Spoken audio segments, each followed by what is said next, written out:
It is your boy Tay to the Fresh. We back. And I know I've been gone for a while, but we back at it. Here it is. AEW Fight Forever Top 5 Features. We've heard stuff about this game. We're going to know more about it this week on Friday. But I wanted to do something a little bit before that. Almost like a predictions kind of thing. Like top 5 features that I would like to see implemented that are realistic. You know what I mean? Like that they could do this before the game comes out. If it comes out late this year, early next year, whenever. But these are top 5 things I think they could pull from the past and really make this game increase its replay value, but also just things I think could easily be addressed. That would make it much more entertaining. I was thinking about going as a callback to No Mercy. Number 1, a shop AEW mall akin to the SmackDown mall from No Mercy, if anybody remember that. Or they got the store on the Day of Reckoning games, the GameCube games, if people didn't know that. I say that because I feel like if they put out any kind of DLC or just update the game in different ways, like the SmackDown mall, you could purchase moves from there, and entrance attires and weapons and new accessories, and they had a lot of moves you could purchase from the SmackDown mall back in the day. I think they should make them a little harder to purchase than the Day of Reckoning games did, because at one point you can get that money up pretty quick.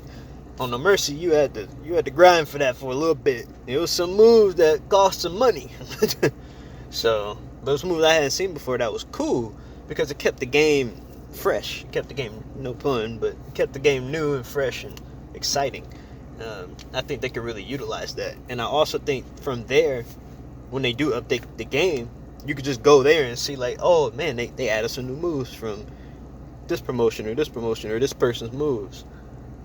And I think a good thing about that would be also that they can maybe add pieces of attires and entrance attires from maybe WWE superstars, you know, without the trademark issues and all that stuff. You can add that and make it exactly who you want, you know, if they don't exactly have the parts for it yet. Like if it's someone's vest, someone's hat, somebody's pants, somebody's shirt, some kind of prop or item or whatever, and it'd be easier to create based on that.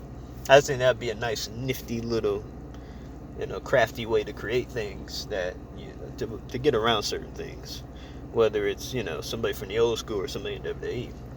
But we're gonna move on from that and going to top feature number 2.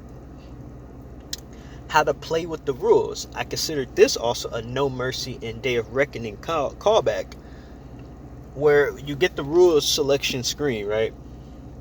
Just think you're playing No Mercy or Day of Reckoning 2 or Day of Reckoning, whichever one.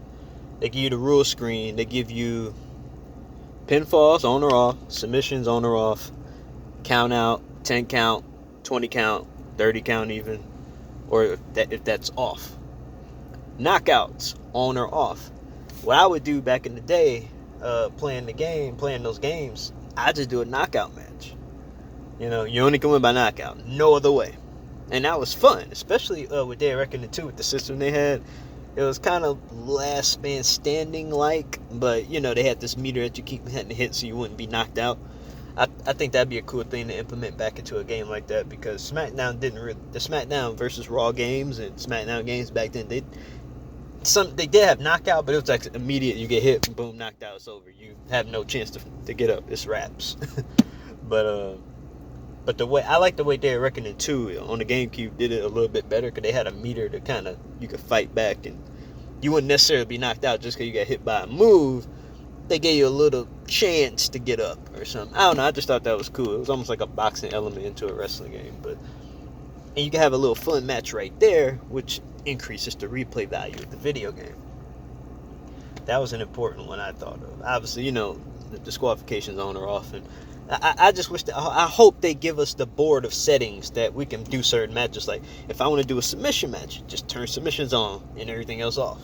Or if I want to win by submission or knockout, turn that on, turn pins off, rope break on or off. You get the picture. You can make it a hardcore match or a false count anywhere match just from that menu. You didn't have to just go to the main menu, select false count anywhere, blah blah. No, you can affect the rules and kind of create your own little matches like that.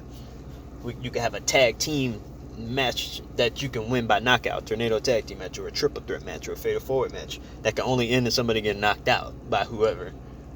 I just think that's cool. And since tables are going to be utilized on this game, I would believe there should be, in ladder matches, there should be fatal forward, triple threat, tag team, singles variations of these matches, just to make it a little more interesting, like the Day of Reckoning games did. And that was just my take on that part. Number 3, position-based finishers. It's a GameCube games callback. WrestleMania 18, WrestleMania 19, Day of Reckoning 2. I like this about those games where a lot of stars had multiple finishers. Like, just think about Kurt Angle back in the day. He could hit you with the angle slam. And I loved on the Day of Reckoning games, he could hit you with the angle slam. You can get it as a back grapple or a front grapple. You can get the angle slam. But usually they gave him the multiple German suplexes from the back grapple. But you can get an angle slam from the front or back grapple. And if somebody's prone on the ground, face down, go to their legs, hit AB for the finisher, you hit you with the ankle lock. So it wasn't like he just had one finisher. And if you went to the top rope, hit AB, he'd probably do that moonsault. I just thought that was cool. He had multiple finishers. Just like The Rock with the rock bottom and the people's elbow.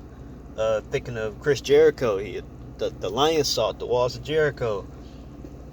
And that's back then. Obviously now, and he has even more multiple moves now. You could give him a code breaker, the Judas effect, the walls of Jericho itself. I just think there's a lot of people have different variations, and I think this will work out great for like a Jon Moxley or something, because he has like the paradigm shift, the DDT, but then he has like the elevated version, that the Death Rider that they call it. I just think having that multiple, and he now he has like that bulldog choke he does as well. He has different ways to beat you, and I think that would be cool, especially if you got a wrestler like Bryan Danielson on the game too, where he can hit you with that label lock, the running knee. Among the vast array of moves he has. Cattle mutilation, he has a bunch of different ones. But just thinking of him, for example, I just think it'd be cool to have just those position-based finishers for different parts for those stars. I think that's something that it looks like it'll be in this game. I don't know. I have no clue what the gameplay looks like yet. But I hope that's in there. And number 4, my question is, how layered is the customization? I say that because just yesterday I was messing around with SmackDown vs. Raw 2010. That is a throwback. One of the last decent wrestling games, I believe. But where you can mess with the Superstar 3s. You only can really change the color of stuff. But it's semi-detailed, but not really. It could be expanded. I know the 2K games, you could change nearly anything at this point, and I'm hoping AEW Fight Forever leans more towards being able to change what you want in terms of people's appearance and customization and stuff. Like, I hope it goes deeper where it's like, I guess we could use Jericho as another example. Like, I hope we can, give him a scruff or a beard, or, have him just clean shaven, like he's looked like on TV. Like, so you can put different versions of him out there to keep him updated. If you change the color of his hair or whatever, take the hair away, change the hairstyle up, even just little nuances like that would be cool. And Jon Moxley, he doesn't wear the same thing every week. He wears different types of cargo pants every week. Just different kinds. It doesn't matter. Sometimes he will walk out in a hoodie, sometimes he might walk out in a vest, sometimes he might walk out with a hoodie or a t-shirt with his vest over it or something. Like, he's done that before. Like, he has different looks. So I just think another way to keep the game updated is just have different ways you can give different attires. And of course, that classic No Mercy thing when they had 4 different attires and you could just give people different looks each time. I hope that's on here, that level of customization. It would really help keep things a little fresh. That's why I don't really have a big problem with the people complain about the graphics. The graphics are fine, man. I don't. People trying to compare it to 2K, and it's just like, I don't really care about graphics to that point. We've gotten great graphics for the last 10 years with these 2K games, and it's really amounted to nothing. I bought none of those games. I care about gameplay when it comes to my pro wrestling, so shut that noise out. When we talk about, graphics, what are we talking about with graphics with these games? Like, as long as it's passable and acceptable and the gameplay is great, why should you give a shit? That is my point. Blank period on that. Like, stop.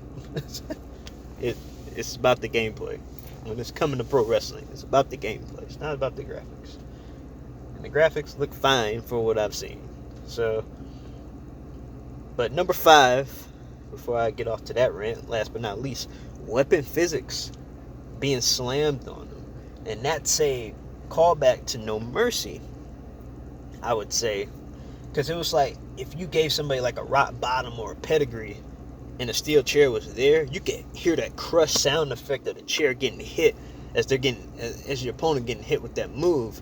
And I like that because it felt like it added to the effect. It wasn't just a rock bottom, it wasn't just a pedigree or a choke slam or a DDT. And this not even just for finishers, just for regular moves. If you got slammed on a chair or on the ladder that's on No Mercy, you heard that stuff, man. You heard that sound effect, that crush, when somebody got slammed on it. It was great because it felt like you were adding damage to somebody when you hit a move and a weapon was in the way.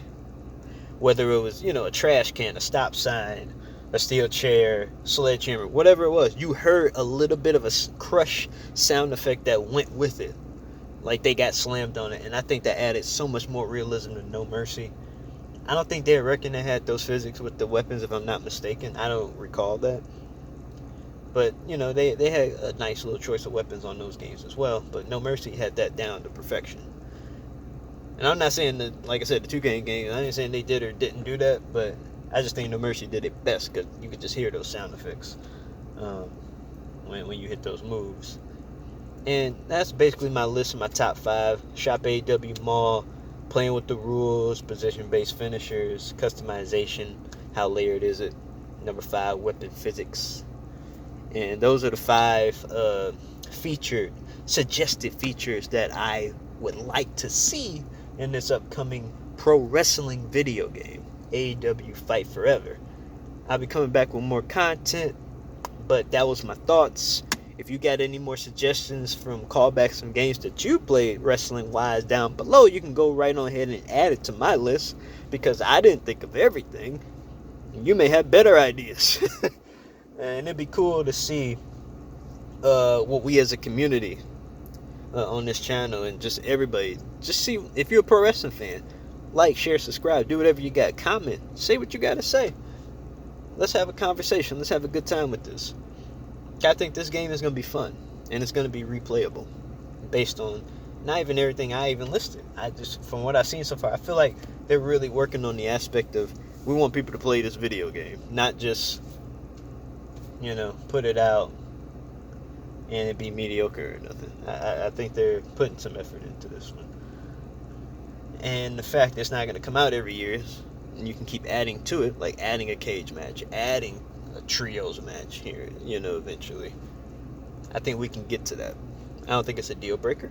I think as long as the game is fun, that's all we care about at the end of the day. It's your boy TF. I'm signing off.